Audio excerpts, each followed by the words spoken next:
Hola, buen día a todos.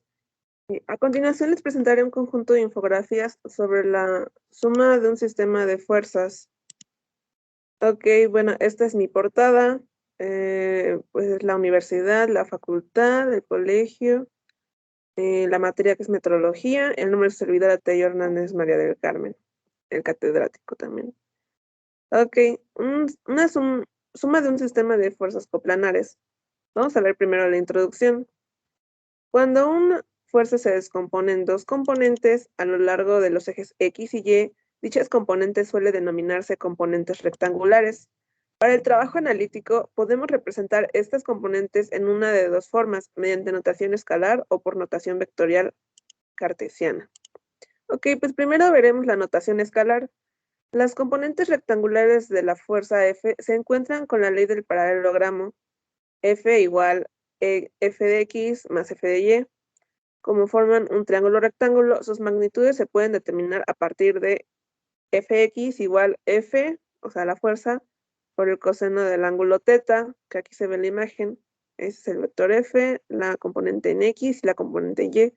Y F de Y igual seno de θ. En vez de usar el ángulo θ, la dirección de F también se puede definir mediante un pequeño triángulo dependiente. Ok, pues aquí podemos ver la imagen representada. Dice, como ese triángulo y el triángulo sombreado más grande son semejantes, la longitud proporcional de los lados da, ok, usaremos la componente f de x sobre la f, que es la fuerza, igual a sobre c. De esta manera, f de x será igual a la fuerza que multiplica a sobre c.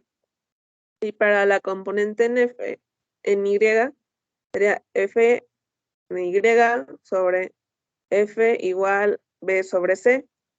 Despejando la componente en y de la fuerza sería igual a menos f, que multiplica a b menos c.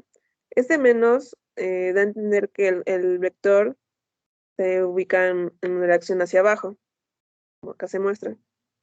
Ok, la notación escalar. También es posible representar los componentes x y y de una fuerza en términos de vectores unitarios cartesianos, y j. Cada uno tiene una magnitud de 1 y pueden usarse para designar las direcciones de los ejes x y y. Como la magnitud de cada componente de f es siempre una cantidad positiva, la cual está representada por los escalares positivos, fx y fy. Entonces podemos expresar f como un vector cartesiano, f igual fx vector unitario y más fy vector unitario j. Ok, pues aquí podemos ver representado pues lo que leímos anteriormente. Ese es el vector unitario y j. Okay, ahora, la resultante de fuerzas coplanares. Cada fuerza se divide en sus componentes x y luego se suman con álgebra escalar, pues son colineales. La fuerza resultante se obtiene mediante la ley del paralelogramo. Por ejemplo, considere las tres fuerzas concurrentes de la figura, esta figura. Al usar notación vectorial cartesiana, cada fuerza se representa primero como un vector cartesiano. Que pues aquí podemos verlo representado en en los ejes X y aquí en la forma notación vectorial cartesiana. Por lo tanto, la resultante vectorial es R igual F1 más F2 más F3.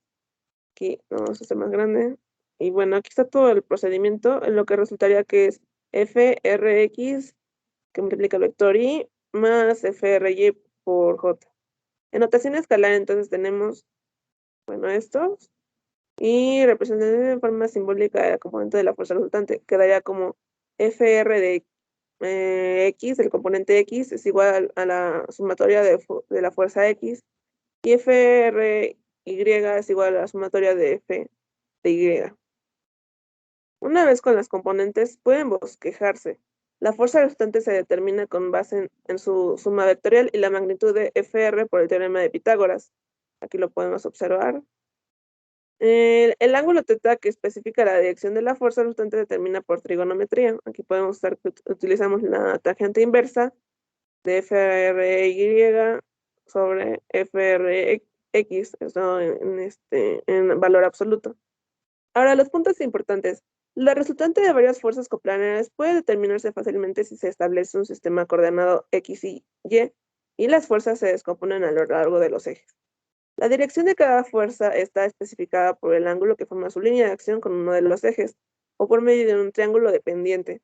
La orientación de los ejes X y Y es arbitraria, y sus direcciones positivas pueden especificarse mediante los vectores unitarios cartesianos I y J.